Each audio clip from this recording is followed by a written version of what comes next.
New York City is home to some of the world's most iconic dishes and eateries. From the best pizza slices to bagels to gorgeous coffee shops, I'm showing you everything I ate while visiting New York City over 9 days. I'll be sharing some hidden gems, must-try spots that locals swear by, and as always giving you my most honest opinion based on price and flavour of the different places that we ate at. So make sure to like, comment and subscribe if you like this video, and honestly please don't hesitate to ask me any questions in the comments, so let's dive right in. So first up is Bagel Market. It was a shop that was full of locals but actually had very short queues, which was fantastic. We actually got chatting to some of the locals who were eating there and they said it was their go-to bagel place, so it was a good start. The bagels were fluffy on the inside with a lovely bite on the outside, filled with so much schmear, which is basically the cream cheese for those of you who don't know. Everything was really well priced, with a bagel and cream cheese at around $5 and cream cheese and lox at about $14, which was the cheapest we actually found, to be honest. All in all, really delicious. A good 9 out of 10. Fantastic start.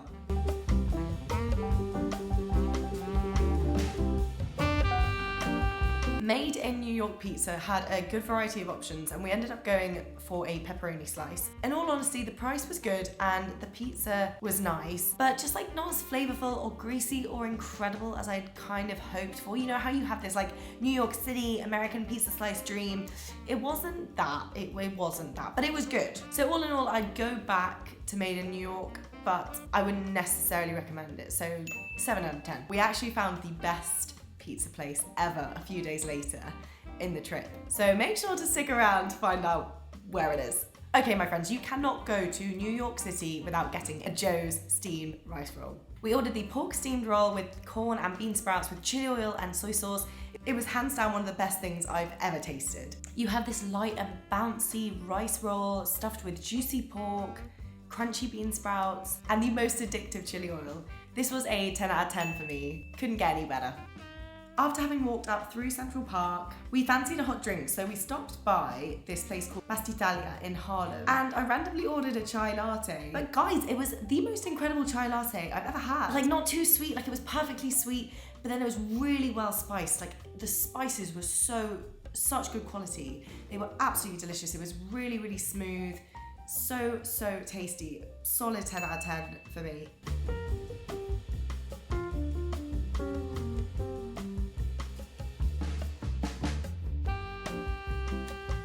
And then for dinner, we actually went to this kind of popular Vietnamese place. We got takeout, actually. The place was called Nha Trang. And it's such a shame because I feel like if we'd eaten in-house, it would have been a solid like 8 out of 10. But sadly, I think because we had a takeout, the noodles were quite dry and hard. And although the sauces and flavors were pretty good, I have to give it a 6 out of 10. To leave it on a good note though, their fried rolls were a 9 out of 10. They were juicy, they were crispy, they were moist, they were fantastic.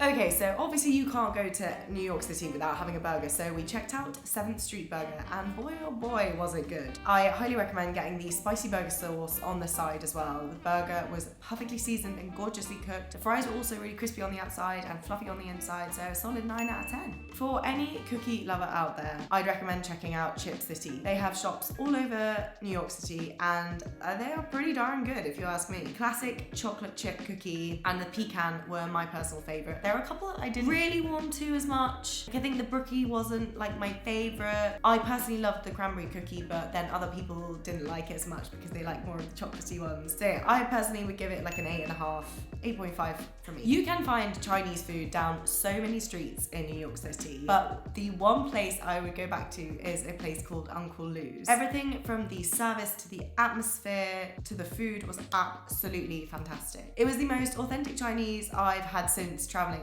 in China. Honestly, I would have any of their main dishes there. Kung Pao chicken was delicious. General Tso's chicken, delicious. The pak choi was phenomenal. One tip that I would definitely keep in mind if you do go there is their fried rice is served as a main, not as a side.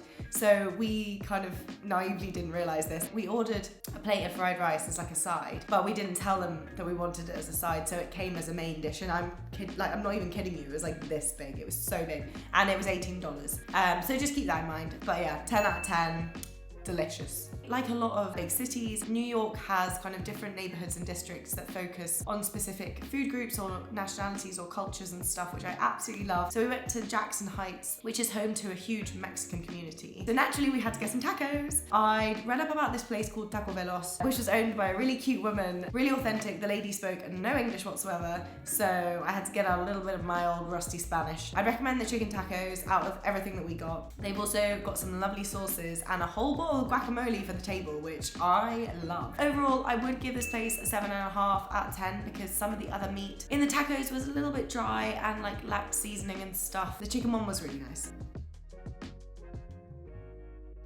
Next up, we went to a place called Mariscos el Submarino, which is known for their aguachile and their ceviche. It was filled with locals and the ceviche was incredible. It was super fresh, perfectly acidic, and had a lovely kick to it from the chili flakes. It was $18 for the ceviche, which we shared between 3 people. So pretty good on the price front. So yeah, it's 8.5 from me. Now let's get on to some coffee. So, voted NYC's best place to get coffee is a gorgeous store in Williamsburg called Devocion. Devocion. And I have to say, it was phenomenal. We actually stumbled across it. We kind of hadn't really like written it down to go and visit, but we just stumbled across it. And it was just a beautiful, beautiful place. Really good price, nothing extortionate like some of the other coffee shops that we went to. The coffee was so smooth, it was like caramelized, had a complex flavor. I would go there every single day if I could. 10 out of 10. So in the evening, we ordered a takeaway from this place called Rubirosa, which had really good reviews online, but I wasn't super impressed. The flavors were good, but the pizza had a super thin, crispy crust, which, I don't know, I just like don't personally love. Anyway, it was pretty expensive too. So I give that 7 out of 10. But once again, I think that if you were in-house and it was cooked right in front of you, then it would probably be more like an 8.5 out of 10. I don't know. If anyone's been there, let me know. This next bagel place was super cute. It was called the Old Brooklyn Bagel Shop and had an array of cream cheese options and lots of different stuff. The bagel and cream cheese, I would give a 9 out of 10. However, I ordered it with lox, so I ordered a lox cream cheese bagel, and when you order the lox as a specific ingredient as well as the cream cheese, boy oh boy, it bumps up the price by like $10. So it came to $16, and you guys, there was like no salmon in it. Like if you see in the video, you'll see it was quite disappointing. So I gave the salmon like a 3 out of 10, but the bagel and the cream cheese like a 9 out of 10. So if you do go, and I would recommend going, then I would just go for like, either you can get like the lox and cream cheese as a cream cheese in a bagel, or just any of the cream cheeses in a bagel. Because yeah, the lox was lacking. It was lacking. You might think Popeyes, really? You're gonna go to Popeyes? But guys, we had to get fried chicken. Like, I've never really had fried chicken before. I know we have KFC and whatever here, but like, I don't really get that often anyway. So we asked a local where he would recommend, or where his favorite place was, and he said that he went to Popeyes, or he goes to Popeyes like nearly every day. So we were like, okay, we gotta go to Popeyes then. It was actually banging.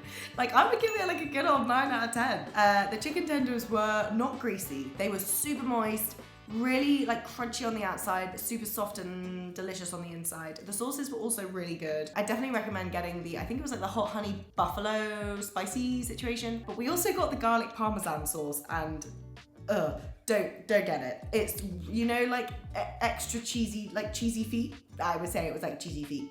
Don't get it. But everything else is really nice.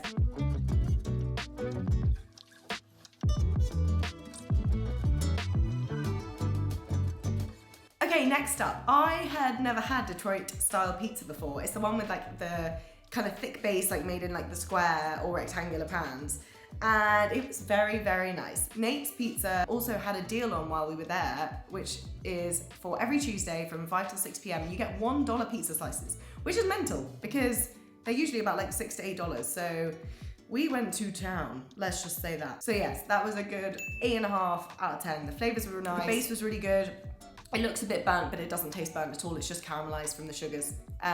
So yeah, it was really nice. I used to work at a Vietnamese restaurant and I adore Japanese food too. So I feel like I know a good broth when I taste one. And Momo Ramen did not disappoint. They served the best kimchi I've ever had. Their homemade dumplings were simply delicious, and the broth for their ramen was so rich with umami, and the noodles so bouncy. 10 out of 10. We went there twice during the stay. It was so good.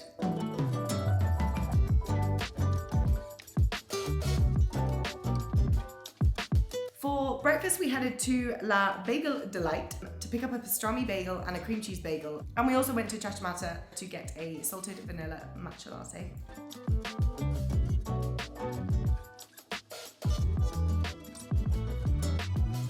The pastrami bagel was a solid 9 out of 10. Really enjoyed that. It was super cheesy, the meat was really well seasoned and just melted in your mouth, and the bagel was soft and light and delicious. The chacha matcha had a really nice flavour, and I did it again, so 8 out of 10 from me on that one.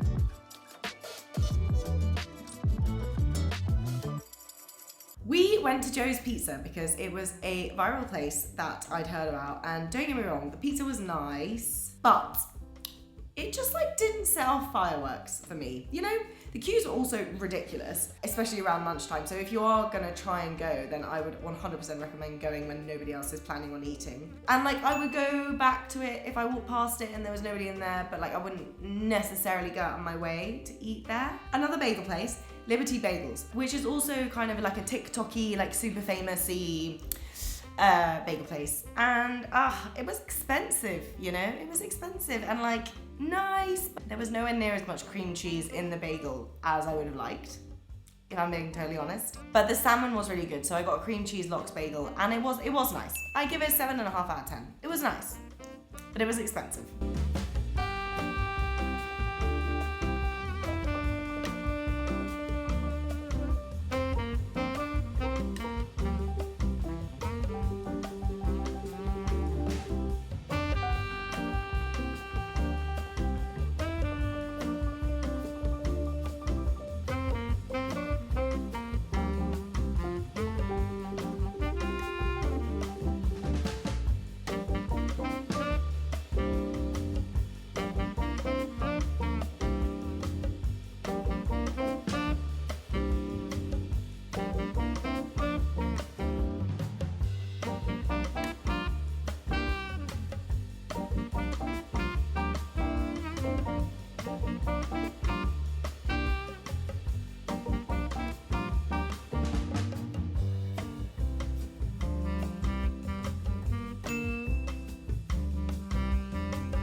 Okay, so I've always wanted to experience like a classic American diner, and oh boy, did we find one. John's Coffee Shop, which seemed to be filled with locals. The milkshakes probably gave me diabetes, but they were incredible. The pancakes and French toast were super good. We also had them served with like eggs and meats, so like bacon, sausage and stuff. It was really nice. All in all, would give it an 8.5 out of 10. Next up, Bill's Bar and Burger had this super grumpy waitress, but she actually warmed up to us by the end of it, which was quite funny. But the service was rapid, the burgers were really, really good, and the chili cheese fries were delicious and flavorful. It was a little bit expensive because you basically had to order the burger and the fries separately. Like the burger didn't come naturally with fries, so the burger itself was like around $18, $19, and then the fries were like another $6, $7. But yeah, I would give it probably like 8.5, 9 out of 10. It was very nice. It was very nice. Next up, Stumptown Coffee is another coffee place that you have got to try out. Solid 9 out of 10, really, really tasty. A bit more expensive than Devocion, but I would still recommend it nonetheless. I'd seen the hype around Los Tacos No1, but guys, it's actually really, really good, and I really would recommend going there. Tacos are like lightly spiced, super moist, and have a lovely bite to them. Like the corn tortillas, like are so lovely, and they hold everything together perfectly. We also had mulas, which is basically where you have like a taco, like all the fillings and cheese, and then like another taco. It's like a taco sandwich. Unbelievable, just delicious. 10 out of 10. Now, we ain't in France, all right? So don't expect any chilled out bakeries, but Supermoon Bakery serves some very high quality, rather high priced goods. The flavor was 100% 10 out of 10. Like it was everything that we got was delicious. We got the Ferrero Rocher Cruffin and the passion fruit donut. Unbelievable. But it was really expensive. Like, I'm talking like $8 per item, which is kind of expensive.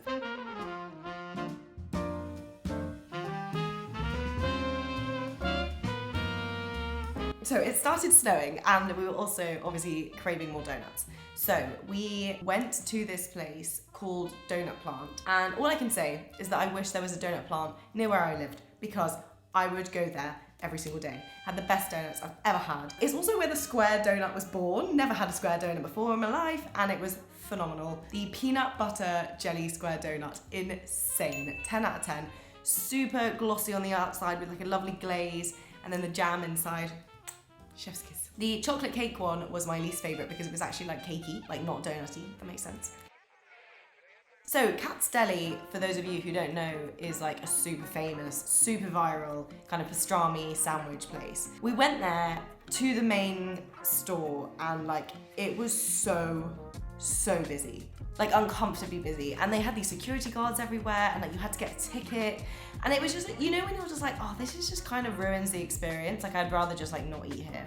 It's also very expensive. It's like $28 for a sandwich, which, you know, whatever, floats your boat. I would recommend going to Kat's Deli if you can find it like in a mall or just like a smaller shop, because they tend to be way less busy and locals just tend to go there instead of it being like a super touristy place. Regardless, we still wanted to try the kind of classic pastrami New York experience. So we found this place called Pastrami Queen, which I believe is one of the oldest pastrami joints in New York. Now, I really don't want to hurt anyone's feelings by saying this, but like, it was just a bit boring. Like, as sandwiches go, like, it's just a load of meat between two slices of pretty dry bread. Like, it really wasn't that special, and it was still really expensive. It was like $23. I feel like you can get better food, you know? Basically, if you love meat, then you should try it. But if you're not that bothered, then I would probably just skip it. Okay, now with regards to pizza, we were kind of losing hope because we'd had some good pizza, but nothing that was like that kind of sets off fireworks, incredible, like, you know, that pizza slice where it's like dripping with oil and like delicious. But we found somewhere, and it was incredible. Koronet Pizza in Upper East Side. Boy, oh boy, the best pizza I think I've ever had. All I can say is get the jumbo margarita. That's all you need to get. Jumbo margarita. It's $6, and I am like 99% sure that you will thoroughly enjoy it. Although I did burn my mouth, so just like take it easy. Don't dive in so quickly. Just yeah, very much try and let it cool a little bit. It's a local gem that was absolutely delicious. Zuckers Bagels was our last bagel place of the trip, actually. The queue was pretty long, actually. The longest queue we'd actually ever had, I think. And the bagels were nice, but the place, I don't know, the bagel places that we'd been to previously were better, I think. Some really interesting filling options, which were fun. So we got like egg, bacon, and chicken with like chili oil and like avocado and stuff, which is really nice. Nothing like insane. That kind of sums up everything that we ate during our trip. Thank you so much for watching this video. Let me know if you have any questions or if you have any other recommendations. You can just whack them in the comments below. I've absolutely loved hanging out with you. It's been so lovely to reminisce because it was honestly one of the most incredible trips. So have a lovely day. See you soon. Bye.